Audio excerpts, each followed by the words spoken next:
आज बनवूया अगदी घरच्या पद्धतीची चविष्ट आणि झणझणीत काळ्या वाटाण्याची उसळ। काळे वाटाणे, मसाले आणि कांदा टोमॅटोचा छान तडका देऊन बनवलेली ही उसळ भाकरी, पोळी, भात तसेच धपाटे, थालीपीठ सोबत ही खायला खूपच चविष्ट लागते। तर नमस्कार सर्वांना, स्वागत आहे तुमच्या सर्वांचं आपल्या लाडकं चॅनल चार्विकास किचन डायरी मध्ये। रेसिपीला सुरुवात करूया। इथे मी पाव किलो वाटाणे रात्रभर भिजत घातले होते। हे भिजून छान असे फुगलेले आहेत। आता यांना आपण शिजवून घ्यायचे। यासाठी वाटाणे मी कुकर मध्ये घातलेले आहेत। यातलं जे भिजत घातलेलं रात्रीचं पाणी होतं ते मी काढून टाकलेलं आहे। यामध्ये आता आपण फ्रेश दुसरं पाणी घालणार आहोत। तर साधारण 1 ग्लास पाणी मी ते घातलेलं आहे। त्यामध्ये घालूया थोडंसं मीठ, ज्यामुळे वाटाण्याला छान चव येईल। आणि कुकरच्या 5 ते 6 शिट्ट्या करून छान असं वाटाणे शिजवून घेऊया। तर आता इथे आपण वाटण करतोय। वाटण करण्यासाठी मी इथे 10 ते 12 लसूण पाकळ्या, तसेच 1-1.5 इंच आलं, त्याचबरोबर एक अर्धी वाटी होईल एवढं सुकं खोबरं घेतलेलं आहे। त्यामध्ये एक मध्यम आकाराचा टोमॅटो पण चिरून टाकलेला आहे। आणि यामध्ये घालूया थोडीशी कोथिंबीर। आता याची मिक्सरला छान अशी बारीक पेस्ट करून घ्यायची आहे। तर आता इथे कढईमध्ये मी 2 मोठे चमचे तेल गरम करून घेतलेले आहे। यामध्ये घातलेले आहेत 2 तमालपत्रीची पाने, त्याचबरोबर घातलेले आहेत 1 चमचा मोहरी, 1 चमचा जिरे आणि कढीपत्त्याची 7-8 पाने। यामध्ये 2 मध्यम आकाराचे कांदे बारीक चिरून घेतलेले आहेत। कांदा छान सॉफ्ट होईपर्यंत, त्याला हलका गुलाबी रंग येईपर्यंत परतायचा आहे। इथे आपण घालतोय पाव चमचा हिंग।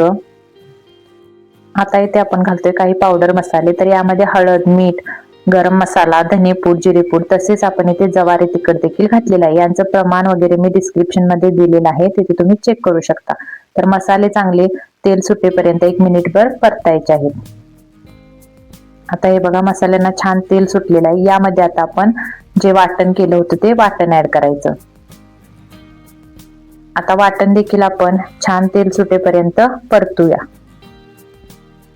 हे वाटण घातल्यामुळे आपल्या उसळ जी आहे त्याला एक छान ग्रेव्हीचं टेक्स्चर येतं आणि त्यामुळे खायला खूप छान लागते।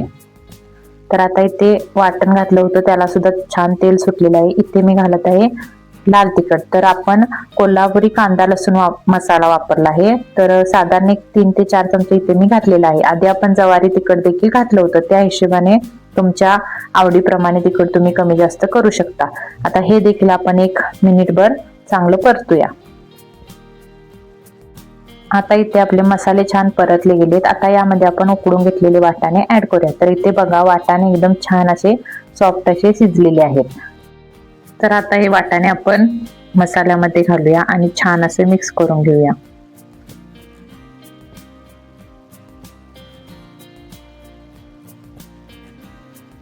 तर आता इथे मसाल्यामध्ये वाटाणे छान मिक्स झालेत। यामध्ये आता आपण घालणार आहोत पाणी। तर इथे मी 1 ग्लास पाणी घातलेलं आहे। पाणी नॉर्मल आहे, गरज वाटल्यास तुम्ही गरम पाणी देखील घालू शकता। आता आपण काय करायचंय, झाकण ठेवायचं आणि 7 ते 8 मिनिटं एकदम लो फ्लेमवर उसळ छान शिजू द्यायची।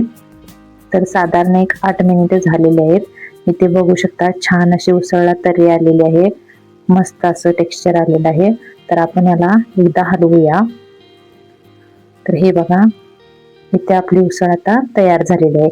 आता आपण गॅस बंद करूया आणि यावर कोथिंबीर घालूया। तर आता इथे मी भरपूर अशी कोथिंबीर घातलेली आहे। कोथिंबीरमुळे सुद्धा उसळची टेस्ट एकदम छान लागते। तर याला एकदा चांगलं पुन्हा मिक्स करूया। तर इथे तयार आहे आपली एकदम चविष्ट आणि झणझणीत अशी काळ्या वाटाण्याची उसळ। तर रेसिपी तुम्ही नक्की करून बघा आणि कशी वाटली हे कमेंट करून सांगायला अजिबात विसरू नका। आणि अशाच नवनवीन रेसिपीज पाहण्यासाठी आपल्या चार्विकास किचन डायरी या चॅनलला सबस्क्राईब करा, लाईक करा, तसेच फॉलो करा। धन्यवाद।